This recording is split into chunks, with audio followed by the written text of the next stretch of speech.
Tema ovoga videa je umetanje fusnota u dokument. Fusnote se koriste kada određeni tekst u dokumentu želimo dodatno komentirati, napisati izvor literature, porijeklo izraza, definicije, citate i nešto tome slično.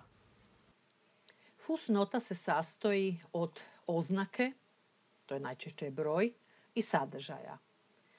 Umeće se pomoću kartice reference i grupe fusnote. No prije nego što krenemo s umetanjem fusnota u dokument, dobro je pogledati kakve su postavke fusnote, odnosno namjestiti postavke fusnote. Kliknula sam na pokretač dijaloškog okvira i otvorio mi se dijaloški okvir fusnota i krajnja bilješka gdje mogu pogledati lokaciju, gdje mjesto, gdje će Word postavljati fusnote i nudi se opcija ispod teksta i opcija na dnu stranice. Zadržat ću ispod teksta. Zatim druga mogućnost je kreiranje bilježaka, odnosno pretvorba bilježaka u fusnote i obrnuto.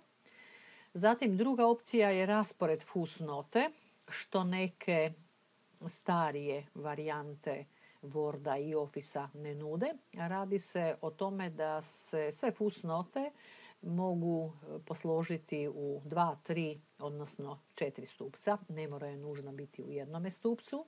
Mogu odrediti oblik broja, to mogu biti arapske brojke, to mogu biti mala slova abecede, velika slova abecede, višestruko ponavljanje slova i mogu biti rimski brojevi ili neki drugi simbol. Ja ću zadržati arapske brojke, odnosno kliknut ću na gumbić simbol i mogu odabrati bilo koju oznaku, odnosno znak iz ovoga prozora. Odustaje. Sljedeća opcija koja se ovdje nudi, to je započni s kojim brojem fusnote. To ne mora nužno biti jedan. Možemo namjestiti da na ovoj stranici započinjemo s 5. fusnotom i nakon toga ćemo neprekinuto numerirati fusnote do kraja dokumenta. Odnosno, mogu odabrati opciju iznova na svakoj sekciji, ako sam dio teksta pretvorila u sekciju, ili iznova na svakoj stranici. Zadržat ću neprekinuto i vratit ću se na redni broj 1. Sve to što sam ovdje podešavala i mijenjala mogu vidjeti, odnosno mogu primijeniti na cijeli dokument ili na dio dokumenta, što ovdje ne vidim jer nije ništa označeno, pa ću kao primjer označiti jedan dio teksta, ponovno ću kliknuti na pokretač dijaloškog okvira i vidjeti da je Word odmah prepoznao i dodao opciju primijeni postavke fusnote na odabrani tekst, odnosno na cijeli dokument. Postavit ću na cijeli dokument i primijeniti postavke.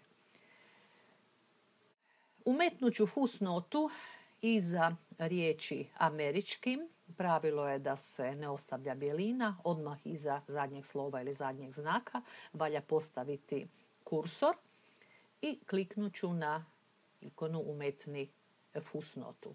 Word je automatski postavio redni broj 1 i dolje otvorio prostor za umetanje fusnota. Dodat ću opis, blok, oblik. Klikom u tekst vraćam se u dokument. Postavit ću drugu fusnotu iza riječi europskim. Umetnut ću fusnotu, to je redni broj 2.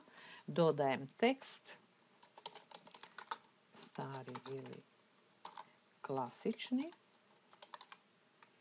Kliknut ću natrag u dokument. Umetnut ću treću fusnotu gdje ću opisati veličinu stranice.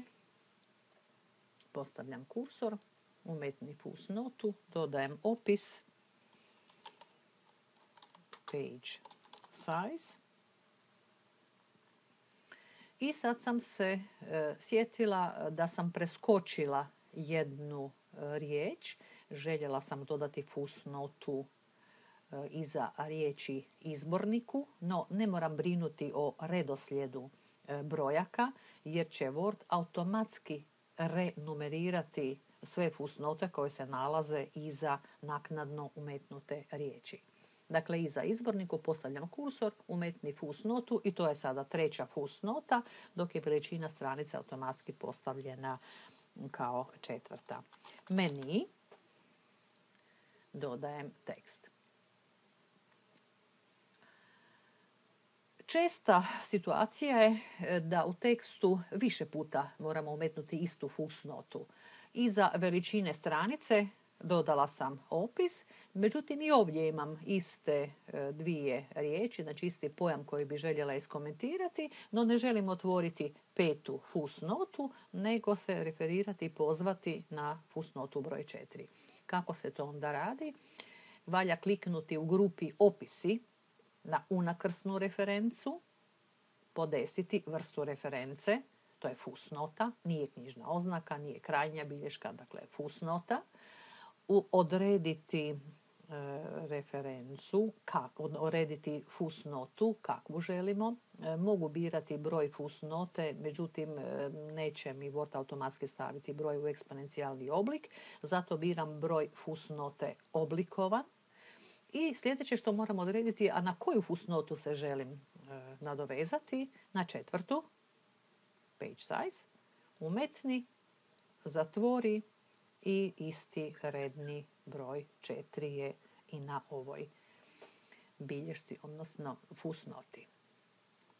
Ako bih htjela dodati sljedeću fusnotu, na primjer iza riječi margine, kliknula bih umetni fusnotu, ona je 5, znači zadržan je redoslijed, dodat ću opis, rub pisanja, kliknuti u tekst i nastaviti s umetanjem.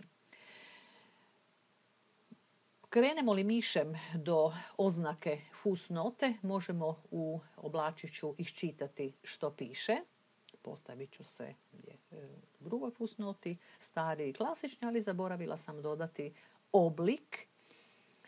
Klikom na broj 2, Word će me automatski postaviti u drugu fusnotu i mogu dodati nekakav ispušteni tekst, stari ili klasični, dodajem oblik. Vraćam se natrag u dokument.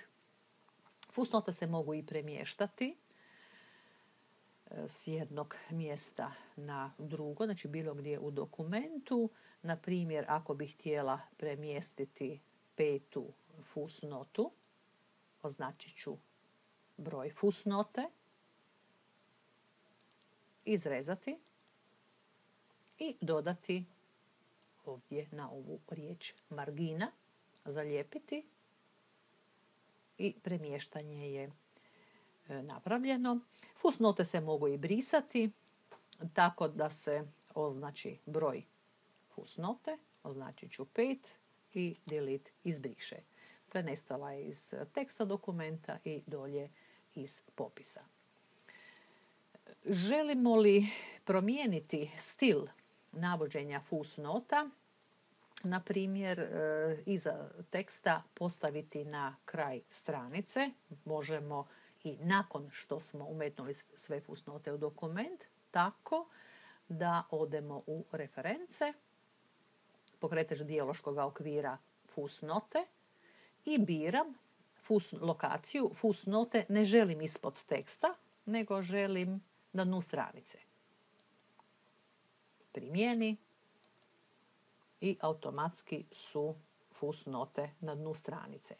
Ako bih htjela u 2 stupca, ponovno ću kliknuti pokretač dijaloškog okvira, stupci, 2, primjeni i fusnote su složene u 2 stupca.